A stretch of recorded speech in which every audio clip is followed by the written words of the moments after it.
അതെ, എല്ലാവരും എന്നാ പറയണു? ഞാൻ പിള്ളേരെ കൊണ്ട് വെറുതെ ഒന്ന് പുറത്തേക്ക് ഇറങ്ങിയതാ കേട്ടോ. വീടിൻ്റെ തൊട്ട് താഴെ ഒരു പാർക്കുണ്ട്. ഒരു കുഞ്ഞു പാർക്കാ, പക്ഷെ അത്യാവശ്യം എൻ്റെ കാലും കയ്യൊക്കെ ഓടാനുള്ള സ്ഥലമുണ്ട്. അതുകൊണ്ട് വല്ലപ്പോഴും സമയം കിട്ടുമ്പോൾ ഞാൻ അവരെയും കൊണ്ട് പുറത്ത് വരാറുണ്ട് കേട്ടോ. ഇന്നിപ്പോൾ വെറുതെ ഞങ്ങൾ അങ്ങനെയൊന്ന് പുറത്തിറങ്ങിയതാ. കഴിഞ്ഞ ദിവസമേ ഞാനൊരു വീഡിയോ കണ്ടേ. ഓസ്ട്രേലിയയിലുള്ള ഒരു ഫാമിലി അവരിട്ടേക്കുന്നൊരു വീഡിയോ കേട്ടോ. പേരൻറ്റിങ്ങിനെ പറ്റിയൊക്കെയുള്ളൊരു ചെറിയൊരു കാര്യമാണ്. പക്ഷെ എനിക്കത് കേട്ടപ്പോഴേ ഭയങ്കര ഇഷ്ടമായി. എന്താണെന്നറിയുമോ, 5 വയസ്സ് വരെ അവരവരുടെ കുട്ടികൾക്ക് ഒരു മെറ്റീരിയലൈസ്ഡ് ആയിട്ടുള്ള സംഭവങ്ങളും കൊടുക്കുന്നില്ല എന്ന്. അതായത് നമ്മുടെ മൊബൈല്, കമ്പ്യൂട്ടർ, ടാബ്ലറ്റ് അങ്ങനെയുള്ള സംഭവങ്ങളൊക്കെ ഇല്ലേ, അതൊന്നും കൊടുക്കുന്നില്ല. അവർ അവരുടെ കൂടെ ടൈം സ്പെൻഡ് ചെയ്യുക കേട്ടോ. ആ വീഡിയോ കാണാൻ തന്നെ നല്ല രസമാണ്. അപ്പനും മക്കളും അമ്മയും എല്ലാവരും കൂടെ ഒന്നിച്ച് കളിച്ച് ചിരിച്ചിരിക്കുന്ന കാണുമ്പോൾ തന്നെ മനസ്സിന് നല്ല സന്തോഷമാണേ. ഞാനും ഇവരുടെ കൂടെ ടൈം സ്പെൻഡ് ചെയ്യാറൊക്കെ ഉണ്ട് കേട്ടോ. പക്ഷെ അങ്ങനെ 24 hours ഒന്നുമില്ല. ഡ്യൂട്ടിയുണ്ട്, വീട്ടിലെ കാര്യങ്ങളുണ്ട്. ഞാൻ ആലോചിക്കുന്ന കാര്യം മറ്റൊന്നുമല്ല, ഇപ്പം എല്ലാവരും ഇങ്ങനെ പിള്ളേർ മൊബൈൽ യൂസ് ചെയ്യുന്നതിനെ പറ്റിയും ഒക്കെ ഒരുപാട് കാര്യങ്ങൾ പറയാറുണ്ടല്ലേ.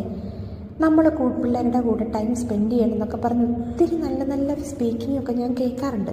ഞാൻ ആലോചിക്കുവാണേ, ചെറുപ്പത്തിൽ നമ്മുടെ പേരൻസ് നമ്മുടെ കൂടെ കളിക്കാൻ കൂടുമായിരുന്നോ? എൻ്റെ ഓർമ്മയിലില്ല കേട്ടോ. നമുക്ക് ഇതുപോലത്തെ കളിപ്പാട്ടങ്ങളോ ഒന്നുമില്ലായിരുന്നു. പറമ്പിലേക്ക് ഇറങ്ങുക, ഓടുക, കളിക്കുക, കൂട്ടുകാരുടെ കൂടെ ഇരിക്കുക, അതായിരുന്നു നമ്മുടെ എല്ലാം അല്ലേ. എനിക്ക് തോന്നുന്നു ഇപ്പം എല്ലാ ഫാമിലിയിലും തന്നെ എല്ലാവരും 2 പേരും ഹസ്ബൻഡും വൈഫും വർക്കിംഗ് ആയിരിക്കും. അത് മാത്രമല്ലെന്നേ, ഇപ്പോൾ ഒരാൾ വർക്കിങ്ങേ ഉള്ളൂ എന്ന് വിചാരിക്കട്ടെ. ഇപ്പോൾ വൈഫായാലും ഹസ്ബൻഡായാലും അവർക്ക് 24 hours മക്കളുടെ കൂടെ കളിച്ചുകൊണ്ടിരിക്കാനൊക്കെ പറ്റുമോ? എനിക്ക് പറ്റില്ല കേട്ടോ. ഒന്നാമത്തെ കാര്യം, എനിക്ക് അതിനുള്ള ക്ഷമയൊന്നുമില്ല. കുറച്ച് നേരമൊക്കെ കളിക്കും, അത് കഴിഞ്ഞ് കഴിയുമ്പോൾ അവരോട് തന്നെ പോയിരുന്ന് കളിക്കാൻ പറയും. അതാണ് സാധാരണ നടക്കുന്നത്. എല്ലാവരും അങ്ങനെയൊക്കെ തന്നെ ആയിരിക്കും അല്ലേ. പക്ഷെ ആ വീഡിയോയ്ക്കകത്ത് കണ്ടു കഴിഞ്ഞപ്പം എനിക്ക് തോന്നി, എനിക്ക് ഇവരുടെ കൂടെ കുറേ സമയം കൂടി ചിലവഴിക്കണം എന്നൊക്കെ. എത്രമാത്രം പ്രാവർത്തികമാകുമെന്ന് പറയാൻ പറ്റത്തില്ല, കാരണം നമുക്ക് സമയം വളരെ കുറവാണല്ലോ. പിന്നെ മോശം പറയരുതല്ലോ, മൊബൈലിൻ്റെ ഉപയോഗം നമുക്ക് വേണ്ടേ. പിള്ളേരെ മാത്രം കുറ്റം പറഞ്ഞിട്ട് കാര്യമില്ല. എൻ്റെ മക്കൾക്കും ഉണ്ട് ടാബൊക്കെ. അവരും കുറേ സമയമൊക്കെ അതുമായിട്ടും TV ആയിട്ടും ഒക്കെ ഇരിക്കും. പിന്നെ ഒരു പ്രയോജനമുള്ള എന്താണെന്ന് വെച്ച് കഴിഞ്ഞാൽ 2 പേരും കൂടെ കളിച്ചോളൂ ഒന്നിച്ച് കുറേ സമയമൊക്കെ. ദൈവം അനുഗ്രഹിച്ച് മൊബൈൽ മാത്രം ഇതുവരെ ഉപയോഗിച്ച് തുടങ്ങിയിട്ടില്ല. ഇനി അതും കൂടെ തുടങ്ങിക്കഴിഞ്ഞാൽ എന്താവോ അവസ്ഥ. അപ്പം എനിക്ക് കുറച്ചുകൂടെ കുറ്റബോധം തോന്നും.